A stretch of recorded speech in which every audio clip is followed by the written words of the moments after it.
பனை மரத்துல தென்னை மரத்துல கல் இறக்கிட்டு வந்து அதை குடிப்பான். அது ஏதோ ஒரு சின்ன அளவுக்கு போதையை தரும். முன்னேறிட்டாகல்ல, இவன் என்ன பண்றான்? இவனும் போதை பொருளை பயன்படுத்துறான். எப்படி? அது பத்தல. எது பத்தல? தென்னை மரத்திலிருந்து இறக்கக்கூடிய கல்லு, பனை மரத்திலிருந்து இறக்கக்கூடிய கல்லு வந்து போதை ஏத்தருக்கு இவருக்கு பத்தல. என்ன செய்யறான்? சாராயத்துக்கு மாறுறான். சாராயமும் பத்தல. சாராயத்தில் என்ன பண்றான்? நச்சு பள்ளி நமச்சாரத்தை எல்லாம் போட்டு அதெல்லாம் ஊற வச்சு காய்ச்சி அதை குடிக்கிறான். அதுவும் பத்தல. நான் சிரிக்கிறது சொல்லல, நிஜமாவே இதெல்லாம் போடுறாங்க.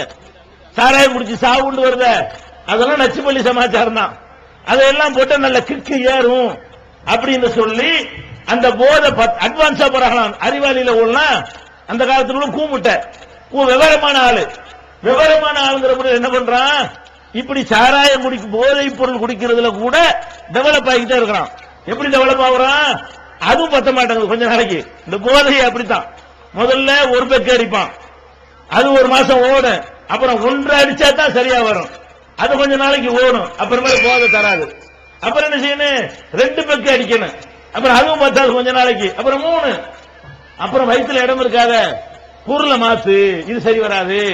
இதை விட்டு அட்வான்ஸ் ஏதாவது இருக்குதா? அதை சிந்திக்கிறான். அது பத்தல என்ன செய்யறான்? ஹெராயின் பவுடருங்கிறான். அப்படி நாக்கில் வச்சாலே போத பெத்தடின் ஊசிங்கிறான். இன்ஜெக்ஷன் போட்டு போதை ஏத்துறான். போதைய ஊசி மருந்துல கொண்டாந்து ஏத்திக்கிட்டு அவனா ஏத்திக்கிட்டு அப்படியே மெய் மறந்து ஆடுறான். பத்த மாட்டேங்குது. அப்ப இவங்க அறிவை கொண்டு என்னத்தை கண்டுபிடிக்க முடியுது? கெடுக்கிறதுக்குரிய எல்லாத்தையும் அழகா கண்டுபிடிக்கிறான்.